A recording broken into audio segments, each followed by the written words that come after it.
You're listening to the Mind Over Murder podcast. My name is Bill Thomas. I'm a writer, consulting producer, and now podcaster. I am now trying to use my experience as the brother of a murder victim to help other victims of violent crime. I'm working on a book on the unsolved Colonial Parkway Murders, and I'm the co-administrator of the Colonial Parkway Murders Facebook group, together with Kristin Dilley.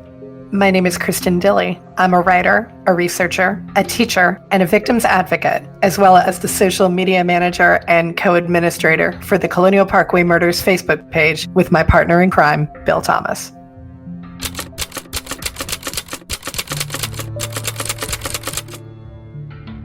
Welcome to Mind Over Murder. I'm Kristin Dilley. And I'm Bill Thomas. And we're joined again by Dr. Katherine Ramsland, author, professor, and forensic psychologist. Dr. Ramsland, welcome back to the podcast. I'm glad to be here. It's a great, stimulating conversation. Well, few. We are so thrilled that you decided to join us. So when we left off, we were talking about these fascinating weekends. You do something called Haunted Crime Scene Weekends. So what is that all about? The Haunted Crime Scene Weekend came out of a couple of books that I wrote with Mark Nesbitt, who runs the Gettysburg Ghost Tours. He used to be a park ranger at Gettysburg. He's written many Ghosts of Gettysburg books from stories that people tell him as they come off the fields. And Mark used to be a skeptic.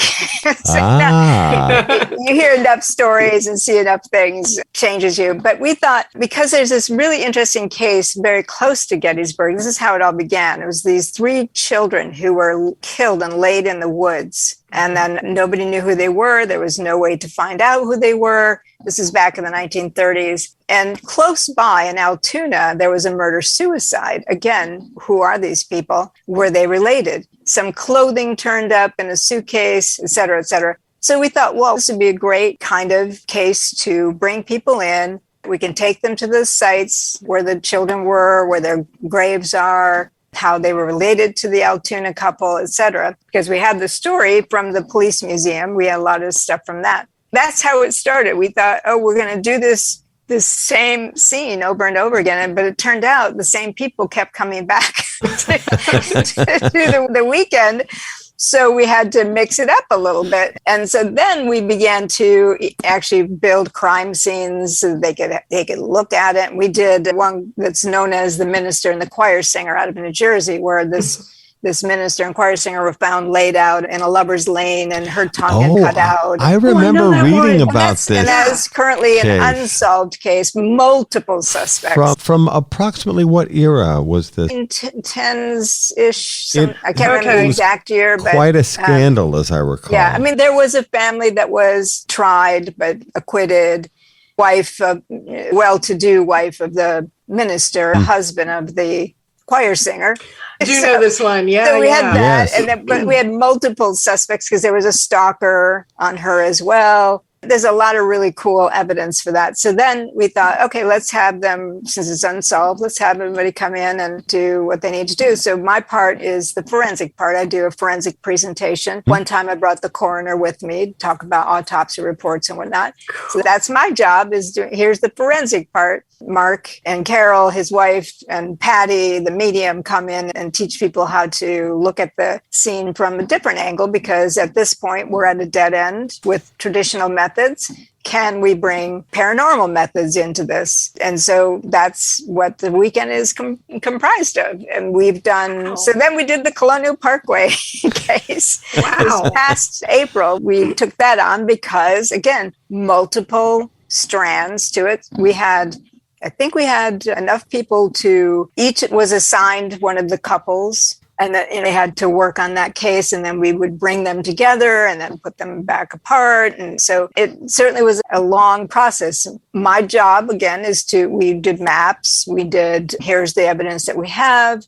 Here are some of we didn't give them suspect information because we want them to come to it clean. But we also knew that if they did cheat and look it up on the internet during the night or something, they weren't going to solve it because it's not solved. So that's the idea of the weekend, is we're coming together you're going to learn everything we know forensically about this case. And I do also present cognitive errors, processing, observation. I present the forensic psychology of these cases as well. And we keep getting people coming back with the same people, which is fine. That we always have to think of a new case. You need new content then, because you have a lot of the same attendees. They love this, obviously. Yes.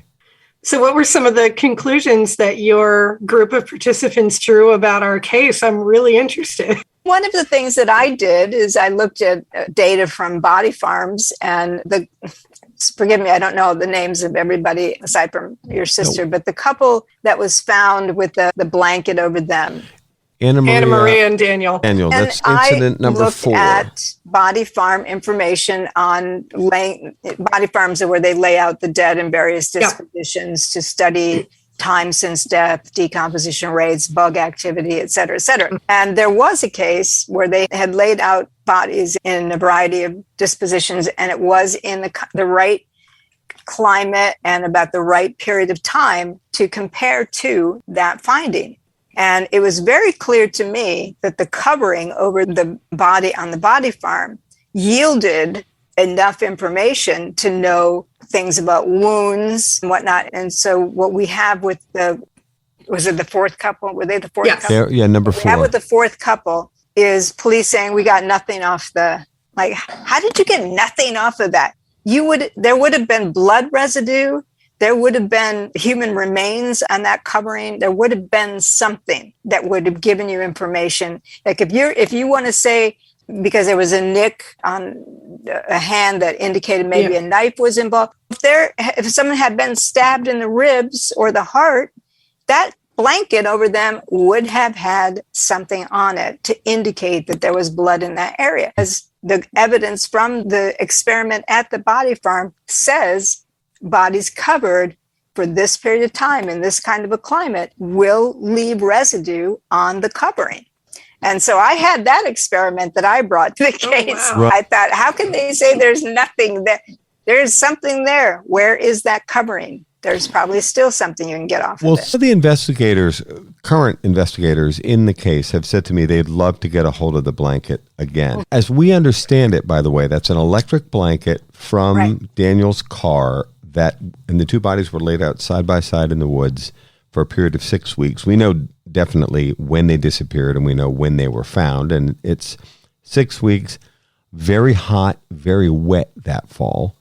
We also understand that there was animal activity, so the blanket may have been pulled off the bodies at some point by animal predators. But they weren't off when the bodies were found. One of them was partially covered. One of them was partially covered. And whatever blood would have come from wounds would have still been on it, even pulled off. And there's also clothing as well. And we've right. seen the crime scene photos. Most people have not, but the crime scene photos were leaked by the FBI, and we've certainly seen them. It's pretty evident there are articles of clothing. The bodies clearly are badly decomposed, and you can see a skull or two in the photographs. It's been a while since I've looked at them. I try not to look at them. There are articles of clothing, and there is the blanket. And one of the experts had said to me fairly recently, I'd love to get a hold of that blanket and go back over it using MVAC technology, for example. Yeah. And we know the folks at MVAC, and they would love to help in any way that they could. There would be something. I believe there would be something. But it's very difficult to get a straight answer out of, in this case, the Virginia State Police and the FBI about what the status is of advanced forensic testing.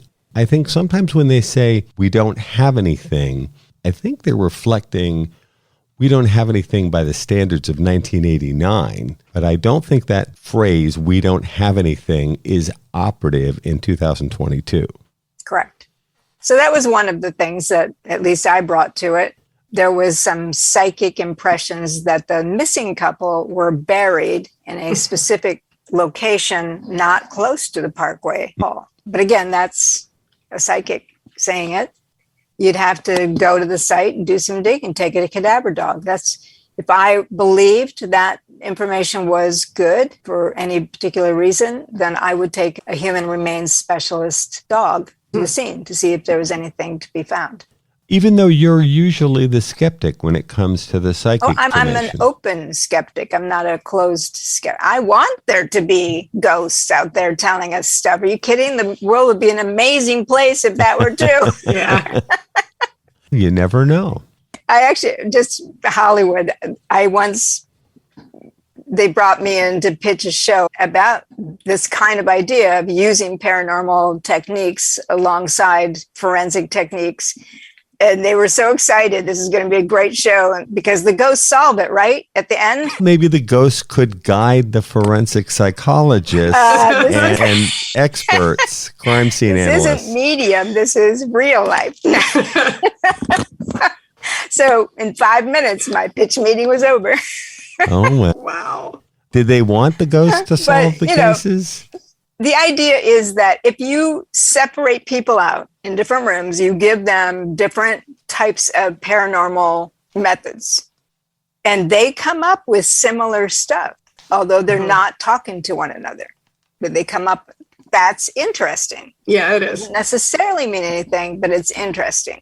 If you're working with a medium who has, in fact, had some success working with police, that's somebody you could listen to. However, sometimes they overstate what they actually were able to do. But I've talked to cops who say they have worked with mediums and it has been helpful.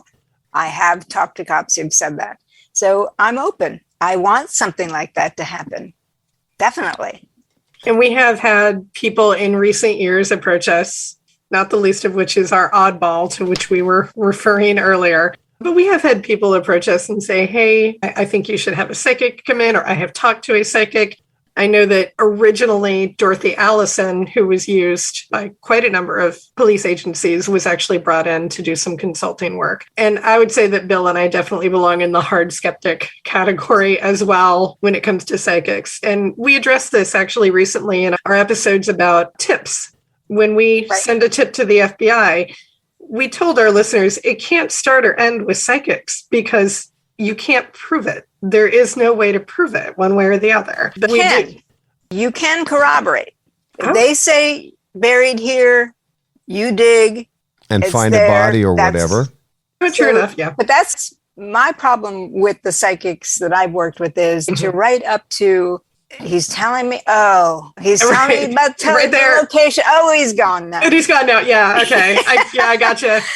That's the problem. Then why do you waste all the time telling you all that? Why didn't you just give me the location? If you only had so much energy to say something, why didn't he say the main thing? Instead of wasting our time leading up to the main thing and then disappearing. And there's Annie's voice right there. That's what she said all the time. I hate this thing because they get me going and then they're out. Oh, inconveniently, they just happen to run out of steam. So I see that a lot. And I definitely see psychics getting involved in cases, contradicting one another, using up resources that may lead nowhere. But here and there, little tiny things happen that make me think, okay, I'm at least going to stay open. Now, I call myself a ghost repellent because they're never there when I'm there. They sense your skepticism, Dr. Ramsland. Yeah. I was just on a car ferry and I had my own little cabin. It was going across Lake Michigan 4 hours and the haunted cabin was right next door. How hard is it for the ghost to walk through the wall and say hello? Honestly. And to say, I understand you're a skeptic. I'm willing to listen because there have been some weird things. And I'll tell you an example, and I'll probably say this one in Savannah. There was a case where a woman was murdered, raped and murdered and stuffed in a closet in this building. The guy who was a janitor who ran the janitorial staff in the building was in there one day when he was shining a black top table and he saw an image in the table and he looked up and this ghost was pointing to the table. And he remembered that one of his staff at the time was a guy who always wore a black shirt. And so he told police this. It turns out that's the guy who raped and killed her. And that got into court. Wow. So was the perpetrator, the offender, found guilty? Yeah. Yes, he was. Based on additional information that they were able to obtain. It's an additional information. But the start of it was supposedly a ghost telling the guy. And he was allowed to say it in court. Wow. It's Canada. Interesting. Okay. Wow. It's Canada. Anything goes up there. And there have been some in the States. There have been dreams. I love remote viewing. I don't think of that as paranormal, but I think remote viewing that the U.S. Army used for decades is very interesting. Can you explain? I don't know what that means. Remote viewing is the idea of being able to somehow connect with, I don't know, some psychic plane where you can see. You send out a person, and what's called an outbounder. That person goes to a site where they can look at a building or they look at something that's distinct, and the remote viewer can draw it, and then you can corroborate. Is this what you saw? Oh, wow. Some of the art is unbelievably specific. They have found fugitives that way. They have found murder victims that way.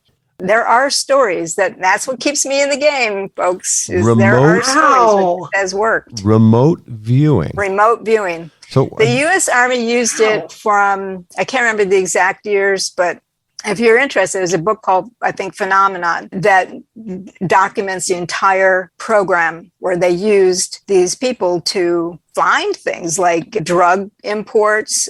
Wow. Once a guy was taken hostage in another country. He was a high-ranking officer. They found him. So there are a lot of interesting applications, but it is filled with oddball characters too. There's no doubt about that. How exactly is this supposed to work? How is this supposed to work?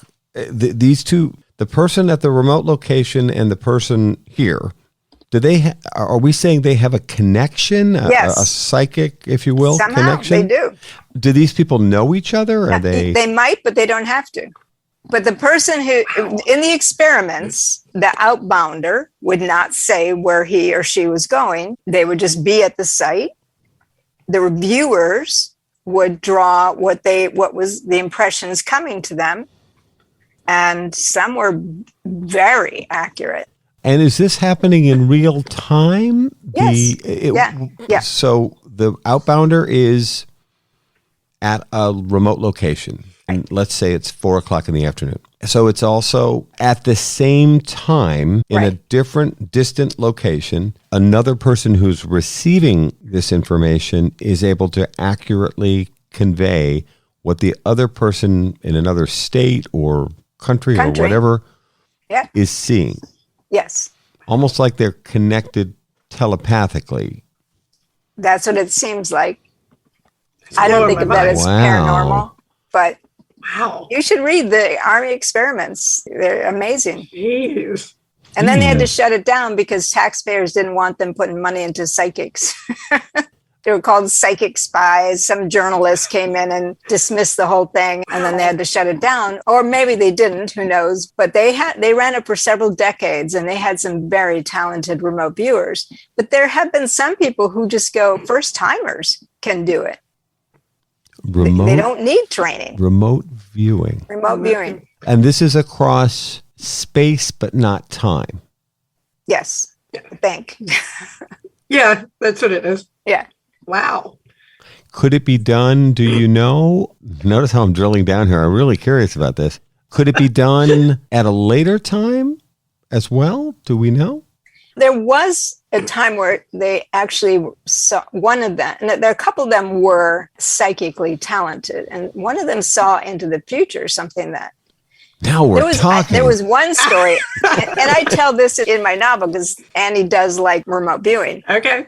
Yeah, of course she does. Why wouldn't she? There was one story, and this is a true story, where they were looking for a fugitive, and they thought this guy was in somewhere down south somewhere, and he was in fact, I think, in Montana. And she was able to say he's by an Indian burial ground, and if you don't get him, he is about to leave.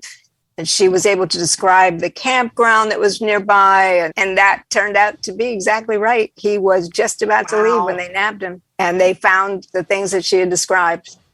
Very cool. It is cool. I think it's very cool. What I get frustrated with the Colonial Parkway Murders psychics is It's always stuff like, I see woods, I see water. Of and you're like, course. it's Virginia. Have you It's been Virginia, there? yeah. Nothing but woods and water. That's like in Gettysburg with the ghost hunters. We're there in 20 degrees and they feel cold spots. Like, yeah, me too. A lot. Yeah, a lot of them. Some of them are my toes. Yeah, I don't know if you're as much of a crime fiction aficionado as I am in terms of TV series, but what you were saying about remote viewing reminds me of Fringe. Did you ever watch that? I loved Fringe. I love Fringe. That was great. That was a fabulous series. And I love that one. It reminds me a lot because you mentioned Medium earlier. I think he used some of this in Fringe. In Fringe, yeah. It's not fiction. Look up. It's the arm. Annie Jacobson was the author. Phenomenon is a book. It's a very thick book, but it's astonishing how this program developed. And there are people out there that when they finally dissolved it, some of the people who were part of it, a man named Joseph McMonigal, would run sessions teaching people how to do it. He's still around. He's written several books about it with illustrations showing these are the things we got. I guess maybe I should be more skeptical about it, but they did a lot of controlled and corroborated experiments with it. And that's what I mean. You can corroborate. If a psychic says to you, I had one tell me this particular ghost had buried some things in water and he wanted me to buy some hip boots to go get it. And I said, when you give me the location, I'll buy the boots. Till then, no.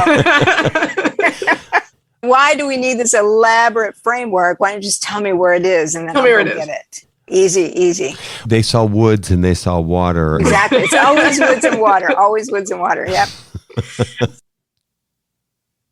You're listening to Mind Over Murder. We'll be right back after this word from our sponsors.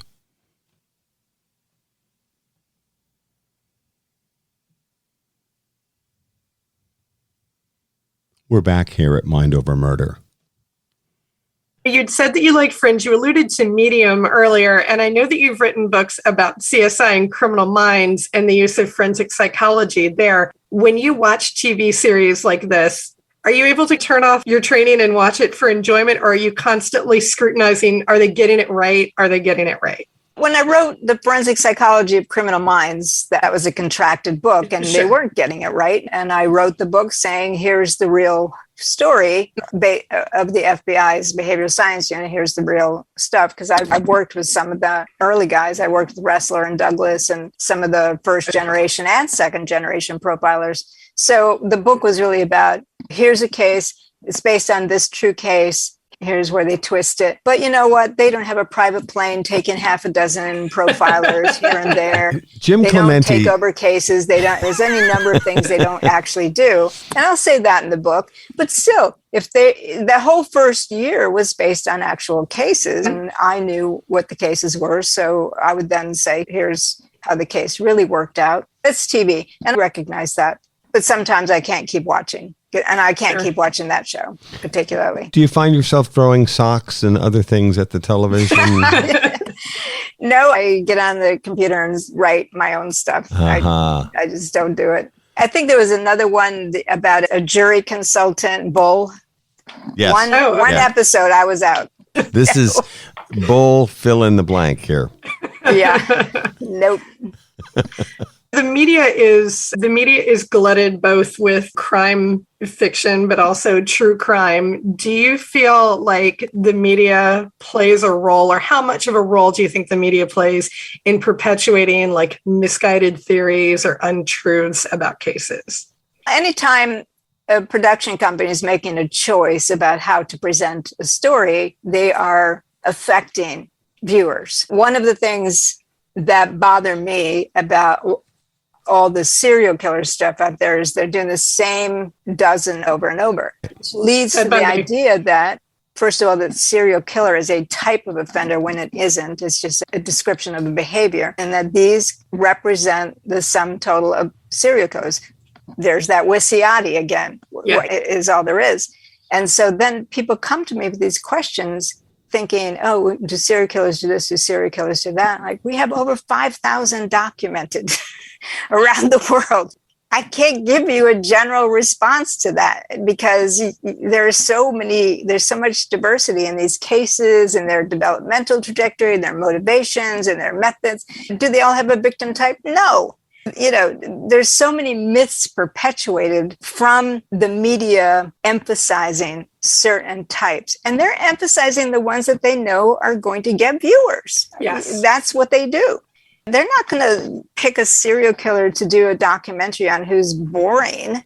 Right. They're going to do the flashy ones, but they convey the impression that this is the sum total of serial killers. And I get that when I start teaching my class. Here's 20 things you think you know about serial killers that you don't. But that's mostly it. And it's not just fictional media or documentaries. It's news reporters and fiction writers. Novelists will perpetuate those things from one thing to another. Criminal justice textbooks do as well. There was one time, I know the profiler who made up the statistic that there are 35 to 50 serial killers operating in America at any given time. He made that up to get money from Congress for programs. Wait, what? Shows up. Yes, he did. No. Yeah, he told me he did. That shows up in criminology texts, and I still hear people saying that. Like, that was a total fabrication. Wow. Okay.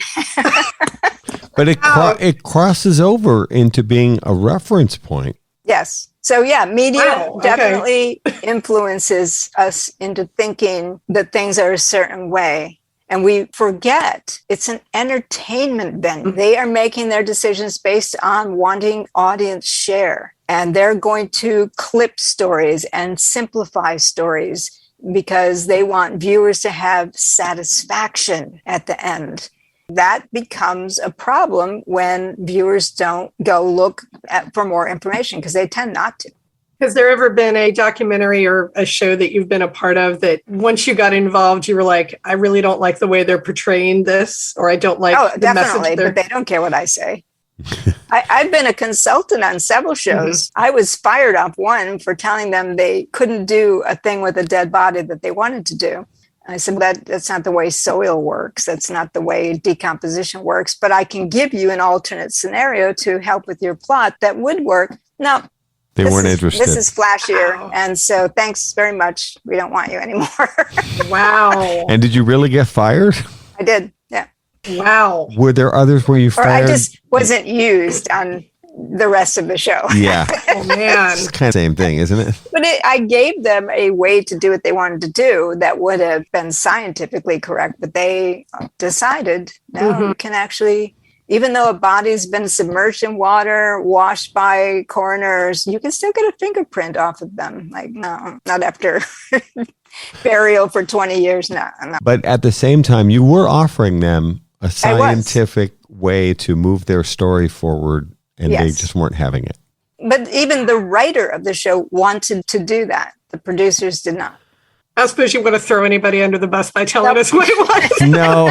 I think so, but I still work for people, and I want to be sure. I noticed you were very circumspect a moment ago, too, when you said this person that created this fictional 35 to 50 serial killers operating in the United States at any given time. But that being said, I do want to give kudos to the team that worked with me on the BTK because, they listened constantly. They didn't always, there were a couple of things I said, please don't use this, and they did. But out of 4 hours, that's not bad. And they were constantly asking me about different people that we could use, being introduced to them, how to frame this. So there are teams that really are trying to get it right. It's just that when you take the totality of true crime programming. And there have been some great ones, by the way.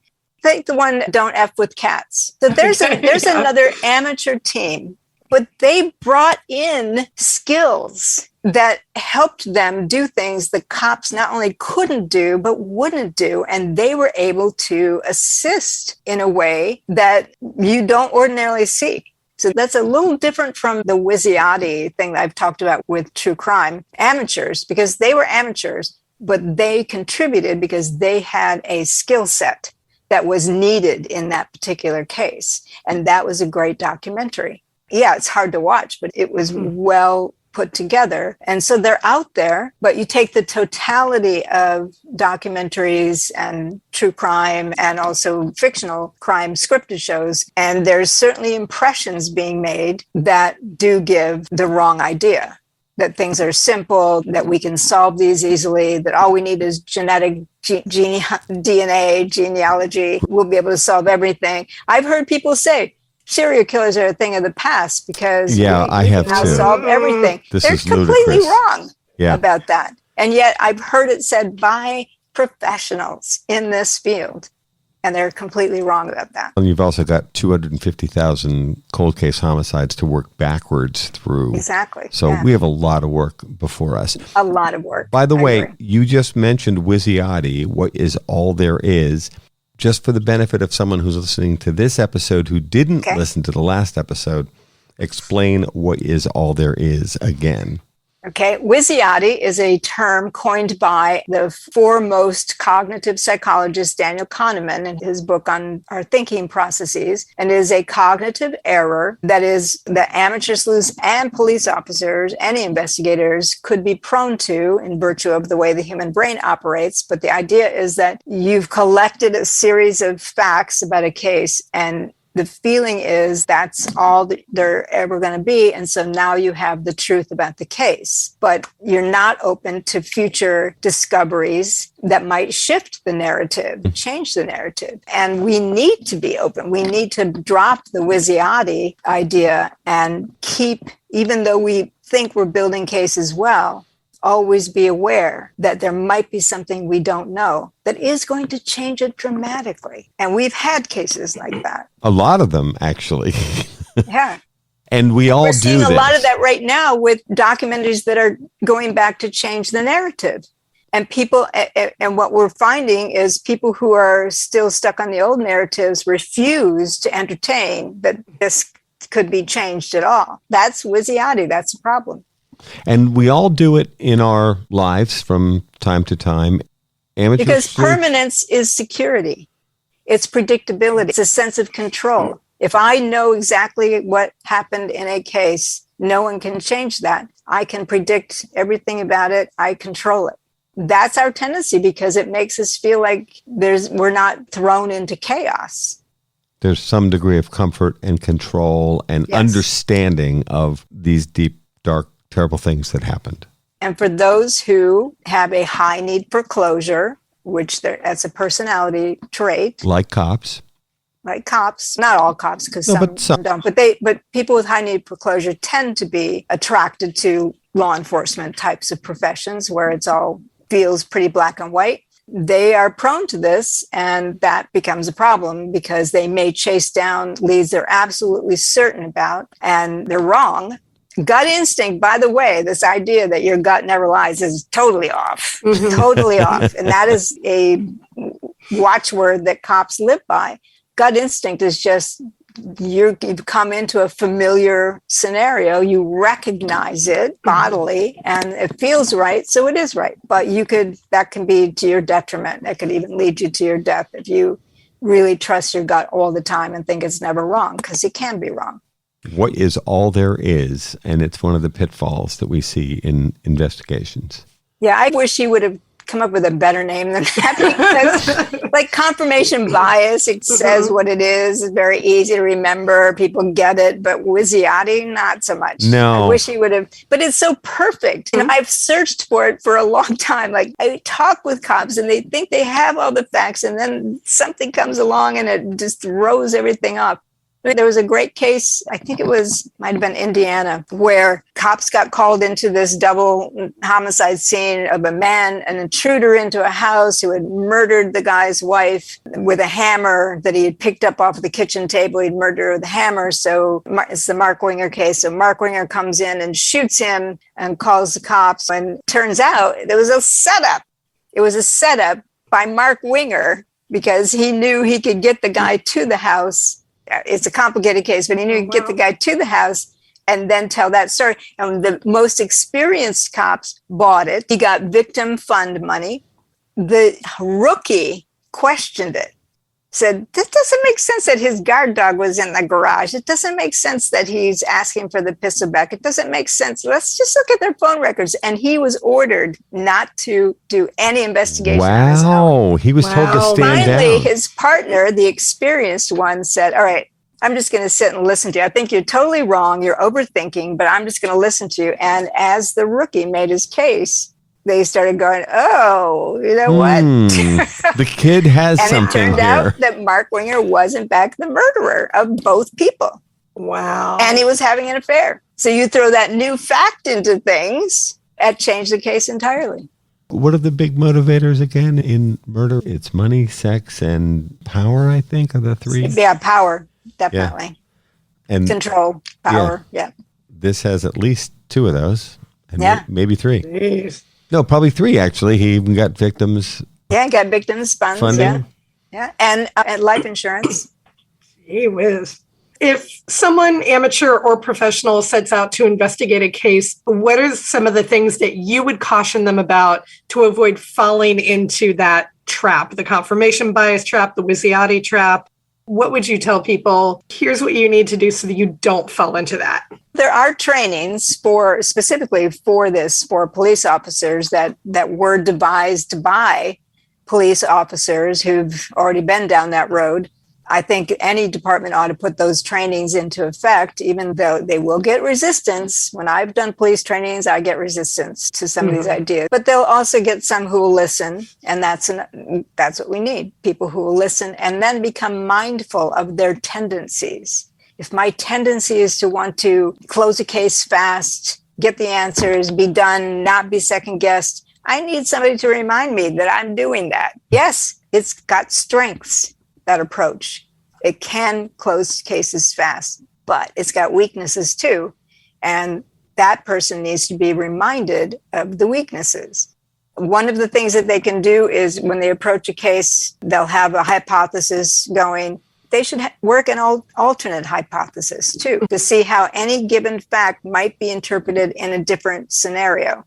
So they should always stay open to those possibilities until such time as they get such an abundance of evidence that they know which way they want to go. But even you still need to stay open, because a future thing, somebody who broke up with her boyfriend now has new information, never got out there before. Right. Now she's mad and she's going to tell the tale of what she knows. And whoa, is that ever going to make all the difference?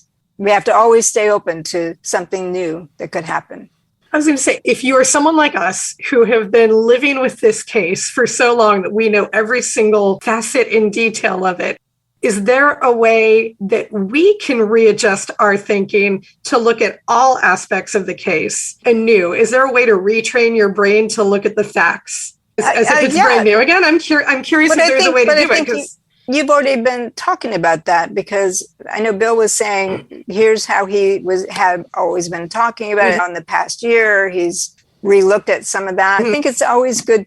But what I did when I approached it was looked at several different people's ideas about it. I watched the oxygen thing. I read several of the books that have been put out there and thought, which of these things make sense and which of these things have flaws? Like, I know one book really hung their case on an FBI profiler who was operating out of 1990s thinking. Correct. Which is really old-fashioned. And I thought, right off the bat, okay, yeah, you're kind of wowed by your profiler friend, but you know what? That's stuff that we've moved past. Yes. And even our investigators have said a lot of assumptions that were made about types of victims and narrowly defining how. What I said was serial killer is not a type of offender. People think that they share all the same traits and background, and they all had head injuries and abuse and whatnot. And that is far from the truth. We can't even begin to figure out 5,000 people, what they all have in common. One thing, they've killed at least 2 people on 2 different occasions. That's a behavioral description. But you can have someone who's sexually compelled, so they're addicted to murdering. And that is more the typical serial killer that we see, versus someone like who kills 2 people on 2 separate nights through a robbery. They're not necessarily going to kill again. Those are the circumstances. They're not addicted to it. There's no real link, except that this person killed once and then killed again to get money. A spree killer is a different kind of individual than a serial killer. For example, if they murder a family and then they take off on the road and they kill somebody to get a car and then they kill somebody so that's very different from a sexually compelled serial killer who's targeting victims and stalking them and looking for some kind of sexual gratification. So there's a lot of different types out there. A repeat offender who I would say does not have the propensity to become a serial killer would be like that idea of Gary Gilmore is a good example. Okay. If you remember back to those days, that's what he did. He wanted money to buy his girlfriend something and he wanted a big shiny truck. He was not going to be able to get that. He just decided to kill somebody to get money and then he killed somebody else the next night. That's not really serial killer territory, even though he qualifies. Or, for example, an accomplice to a serial killer who does commit several murders under the leveraging of the serial killer. He qualifies, but he doesn't have any of the motivational spectrum of the serial killer. So he or she is a different type of person. It's fascinating. Although you're saying he or she, although it is true that the vast majority of people that are repeat offenders of this type are male. Is that fair? Yeah, unless they're in teams, then you have more female participation. And sometimes the female is the leader of the team, and sometimes it's all female teams. There's more females than people realize because, again, that myth out there that there are very few, if any, female serial killers. In fact, not only are there are sexual serial killers who are female. I've heard sexologists say that's not possible, but those are male sexologists. So women know better. Wow. Yeah, they're out there. But you have to be in a position to study the cases and see. If you're only watching documentaries on TV or reading a few true crime books, you won't see the variation across this landscape called serial murder. Somehow I'm still stuck on Thelma and Louise, and it's just not working for me. But it obviously does happen. It has happened, and it will happen again. Yes.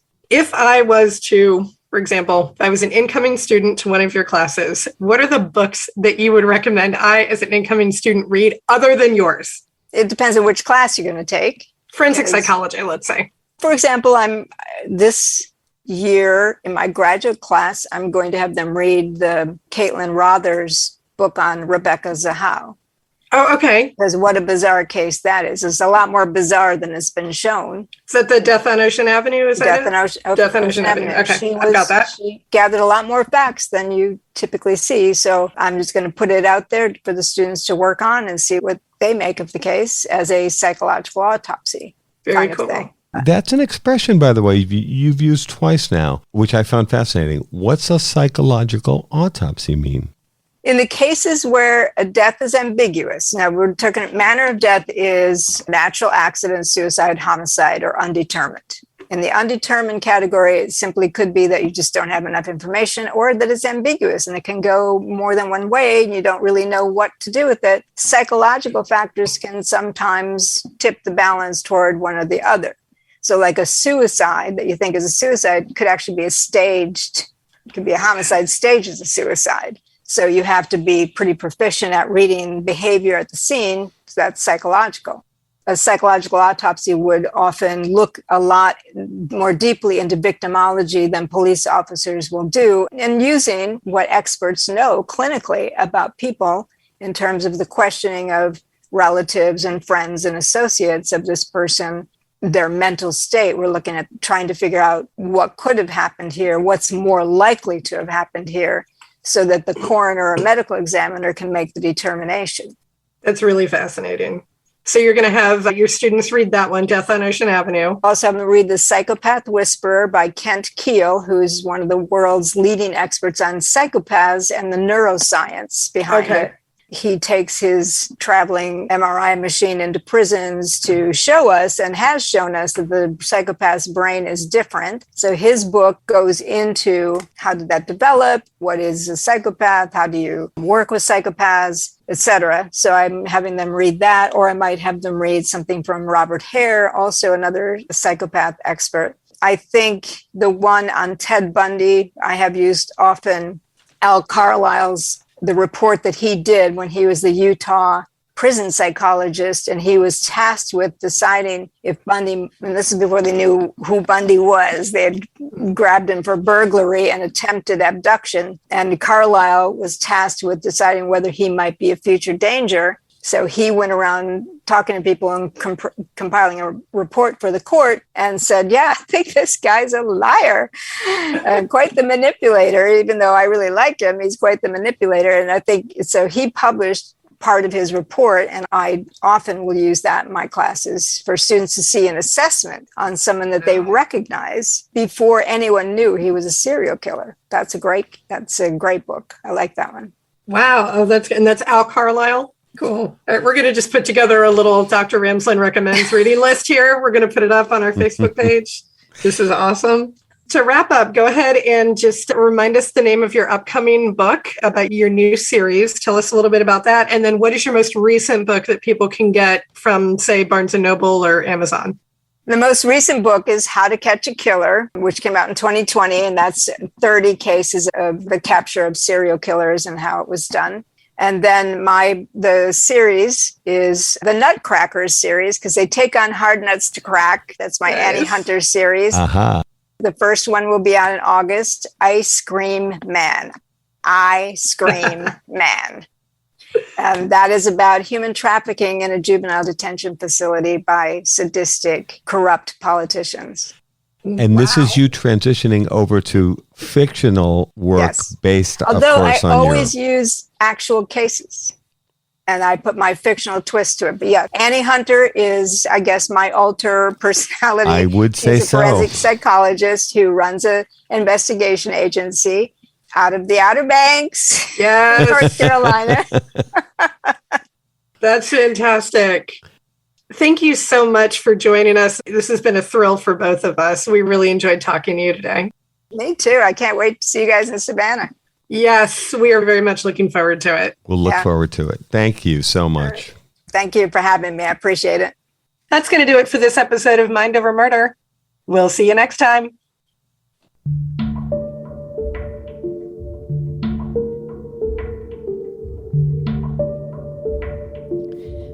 Mind Over Murder is a production of Absolute Zero and Another Dog Productions.